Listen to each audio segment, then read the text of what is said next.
بەناوی خۆی گەورە و میهرەبان پەروەردەکردنی مناڵ ئەرچێکی زۆر گرنگە، بەڵام لە هەمان کاتا زۆر قورسەوە پرسیارەتێکی گەورەیە.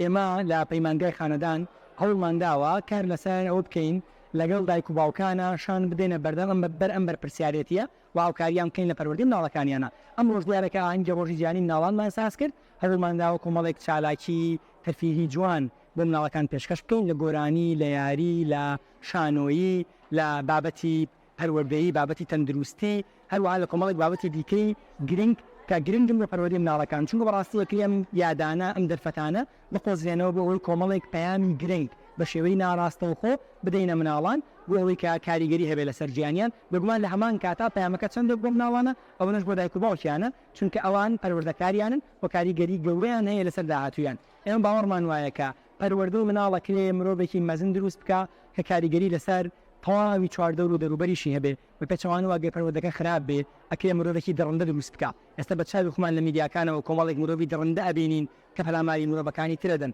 بۆیە ئێمە کار لەسەرەوە ئەکەین کە مناڵەکان بە جۆرێک بن کە گەورە بن ببنە سایە و سێبەر بۆ خۆیان و دایک و باوکیان و ببنەمای شانازی بۆ خۆیان و دایک و باوکیان لە دنیا و لە قیامەتە.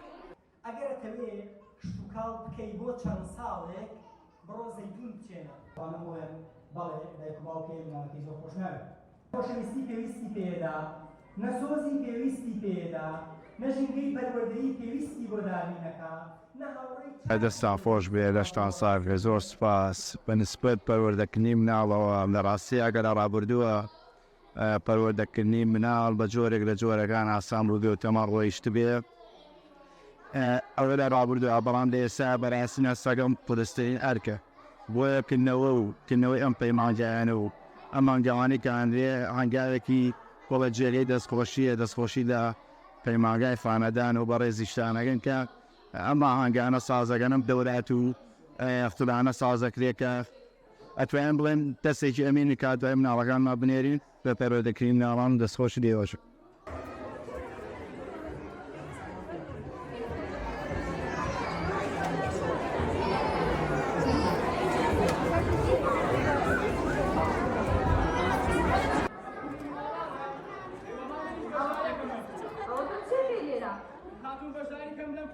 نخیر خولی خاندان با تو نبید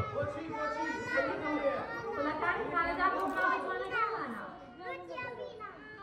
منی شمیه باشدارم نبخولا نتوانید بوچی آخر خلکان من با من آقا جوانه کانه خوب بو کلکان نیا بی منیش حزگم لگم من آلکان نبم یاریان لگل آکم من آقا چونکه اوان منیا خوشوی من آلکان ایو من تام خوشوی بیم با خولی خاندان توانتا منیش دیم با خولی خاندان بیم من آقا جوانه کان توانتا با خلکانی بکن من بیم با خولی خاندان زور باش اگر ایوش نیارم هر دیم بخیر بیم من آقا جوانه کان با خلکانی بکن توش دیم با خولی خاندان؟ بله منیش دیم پیک آبیلیم